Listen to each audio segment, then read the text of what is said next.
হুমকির মুখে পরমাণু সমৃদ্ধকরণ বন্ধ করবে না ইরান, নিজেদের গৌরব রক্ষায় চালিয়ে যাবে লড়াই। তেহরান ও তেল আবিবের মধ্যকার সামরিক সংঘাতের পর বুধবার প্রথমবারের মতো কাতার ভিত্তিক সংবাদ মাধ্যম আল জাজিরাকে দেয়া বিশেষ সাক্ষাৎকারে এ মন্তব্য করেন ইরানের প্রেসিডেন্ট মাসুদ পেজেশকিয়ান। সন্দেহ প্রকাশ করেন দুপক্ষের মধ্যে সংগঠিত যুদ্ধবিরতি বেশি দিন স্থায়ী হবে কিনা।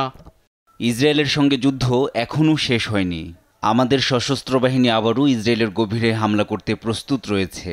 এ যুদ্ধবিরতি ইরান চায়নি, চেয়েছিল উচিত জবাব দিতে। যুদ্ধবিরতি স্থায়িত্ব বলে আশা করছি না, তাই আমরা সব ধরনের পরিস্থিতির জন্য প্রস্তুত রয়েছি। তারা হামলা চালালে আমরা আরও ভয়াবহভাবে আঘাত হানব।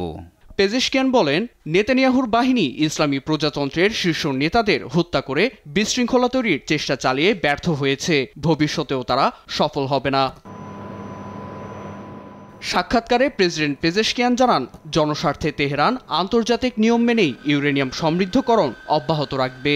কয়েকটি স্থাপনা ধ্বংস হলেও ইরানের পরমাণু প্রযুক্তিকে ব্যবহারযোগ্য করে তোলার মতো আরও অনেক দক্ষতা সম্পন্ন বিজ্ঞানী রয়েছে বলে মন্তব্য তার। মার্কিন প্রেসিডেন্ট ডোনাল্ড ট্রাম্প ও পশ্চিমাদের হুমকিতেও এই প্রকল্প বন্ধ হবে না বলে সাফ জানান তিনি।